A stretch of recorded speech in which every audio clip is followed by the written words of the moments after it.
नमस्कार साथियों। प्राथमिक उपचार का अध्याय हम पहले पढ़ चुके हैं। अब इस वीडियो में हम विभिन्न प्रतियोगी परीक्षा में पहले पूछे जा चुके महत्वपूर्ण प्रश्नों का अभ्यास करेंगे। ये प्रश्न किसी न किसी एग्जाम में आए हुए हैं।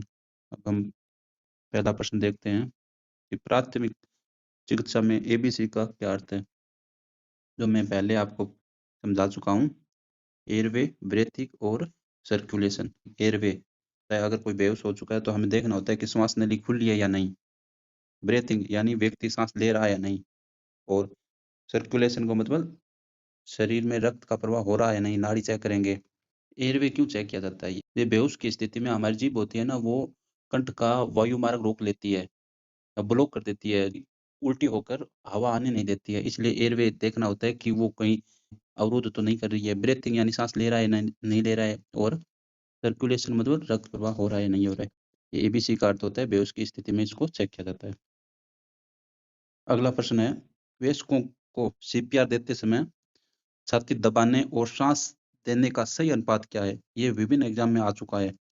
सीएचओ, एआईएमएस इन एग्जामों में आए हुए हैं प्रश्न। तो इसका अनुपात है 30:2।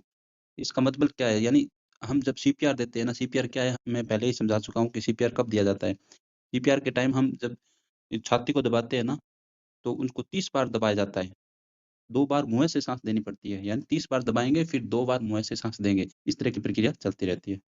अगला प्रश्न है, गंभीर रक्तस्राव होने पर प्राथमिक चिकित्सा का पहला और सबसे महत्वपूर्ण कदम क्या है? यानी अगर खून बह रहा हो, बहुत ज़्यादा खून बह रहा हो, तो उस टाइम हमें क्या करना चाहिए? बर्फ लगाना चाहिए? नहीं। घाव धोना चाहिए? नहीं। घाव पर सीधा दबाव डालना चाहिए? ये सही है। यानी हमें पहले उसको खून को बहते हुए कम करना चाहिए, खून ज़्यादा न बह जाए, उसके थोड़ा-सा दबाव लगाएँगे तो थक्का बन जाएगा, जिससे कि खून ज़्यादा नहीं बहेगा। तो पहले हम घाव पर सीधा दबाव डालेंगे, ये उत्तर सही है अपना। अगला प्रश्न है, भोजन विषाक्तता यानी फूड पॉइज़निंग का प्रमुख लक्षण क्या है?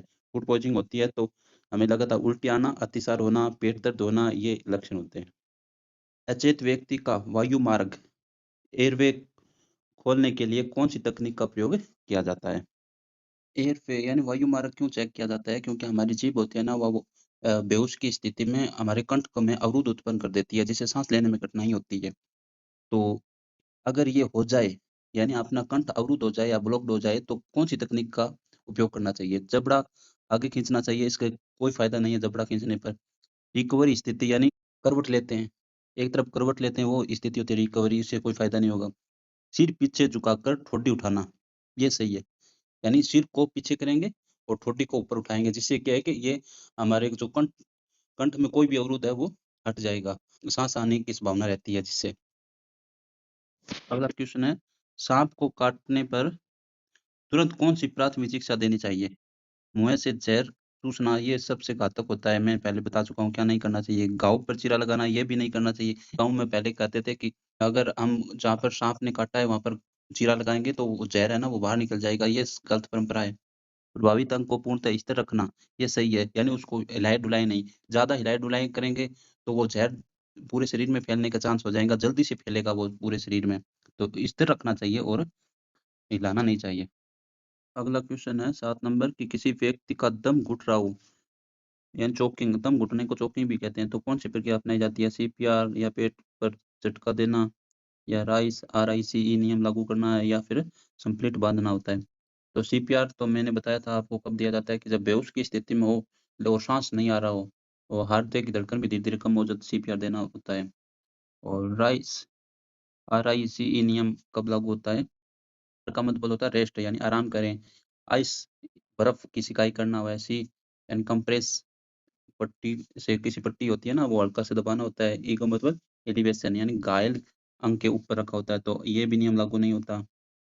ये होता है जब मांसपेशियों में खिंचाव आ जाए, सूजन या खेल-कूद करते समय चोट आ जाए, जिसे आप मजरोट बोलते हैं, तब ये नियम लागू होता है। पेट को झटका देना, ये होता है। पेट को झटके देना इसमें हाइमलिक मैन्यूवर भी कहते हैं, हाइमलिक मैन्यूवर भी। ये हाइमलिक एक डॉक्टर हेनरी हाइमलिक के नाम पर है। तो ये करना पड़ता है कि पेट पर झटका देना, यानी कोई भी कंठ को अवरुद्ध कर रही है, तो हम जिसे झटका देंगे तो वो बाहर आ जाएगी। तो स एच दम घुट रहा हो तो हमें पेट पर झटका देना होता है। स्प्लिट कब बनाई जाती है? स्प्लिट बाँधी जाती है जब मुजरोड़ पड़ जाए, जब स्प्लिट बाँधी जाती है।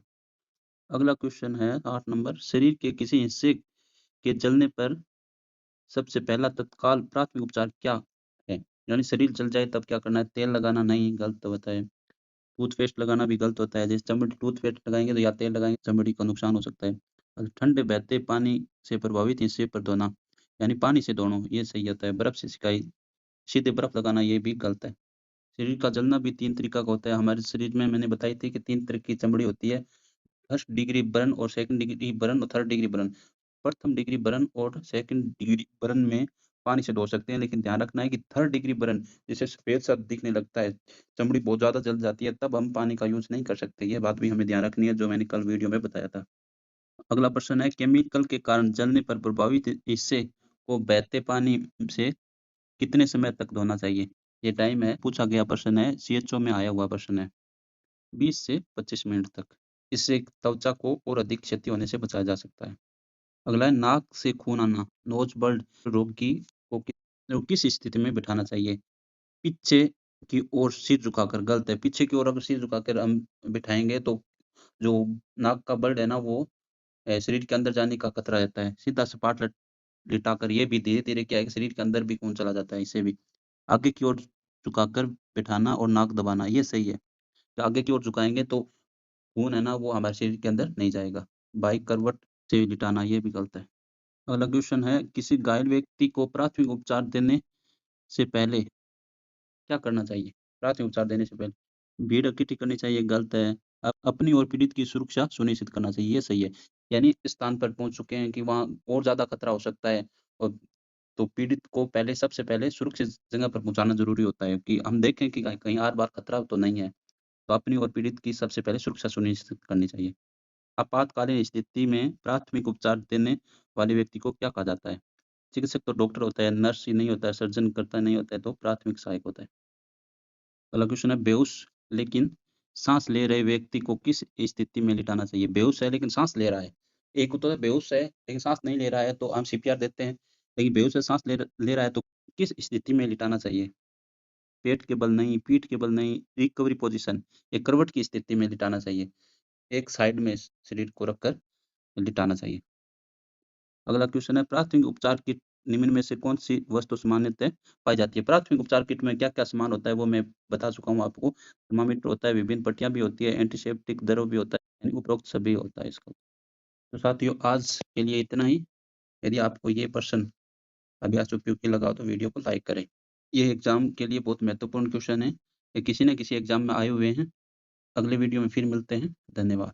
जय हिंद।